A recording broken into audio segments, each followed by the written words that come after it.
अब तक YouTube channel 500 views दिखाता है। नमस्कार दोस्तों, मैं कैलाश कुमार। इसी के बारे में हम बातचीत करने वाले हैं इस वीडियो में। तो इस वीडियो को लास्ट तक देखना, और जिन लोगों ने मेरे चैनल को सब्सक्राइब नहीं किया है तो सब्सक्राइब कर लें ताकि वीडियो सबसे पहले मिले।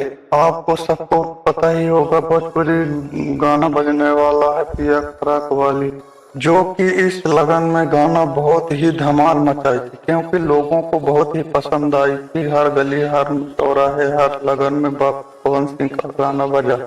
पवन सिंह का ये गाना बहुत बड़ा रिकॉर्ड भी बनाया है। रिकॉर्ड में बनाया है कि इस गाने के 4 मिलियन रील्स बना है इंस्टाग्राम। इस गाने की टोटल व्यूज की बात की जाए तो 305 मिलियन बता रहा है, और कुछ दिन पहले इस गाने पे टोटल व्यूज 382 मिलियन शो कर रहा।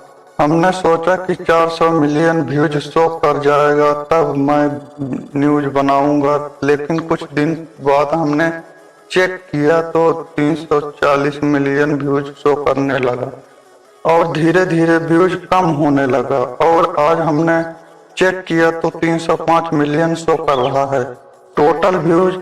और धीरे धीरे व्यूज क्यों कम होते जा रहा है तो हमको मालूम नहीं है। जहां तक मेरा उम्मीद है कि बहुत सारे चैनल वालों को परमिशन दिया था एमी रिकॉर्ड करने वाला, रिकॉर्ड करने की, वो सब डिलीट कर रहा है। इसी वजह से व्यूज कम होते जा रहा है। नहीं तो अब तक पवन सिंह पिया खराक वाली 500 मिलियन व्यूज के करीब पहुंच गया होता, लेकिन कुछ फालतू चैनल वालों को परमिशन दे दिया गया। अब वो लोग धीरे धीरे गाने को डिलीट कर रहा है। इसी वजह से व्यूज कम होते जा रहा है, और इससे कोई दिक्कत नहीं। कंपनी वाला पैसा कमा लिया है जितना कमाना है। फैंस लोगों को दिक्कत है कि पावर स्टार ने इतना बड़ा रिकॉर्ड बनाया था, इतना कम कैसे हो गया। और दोस्तों, भोजपुरी के पावर स्टार पवन सिंह के वीडियो को पसंद आए तो लाइक सब्सक्राइब जरूर करें।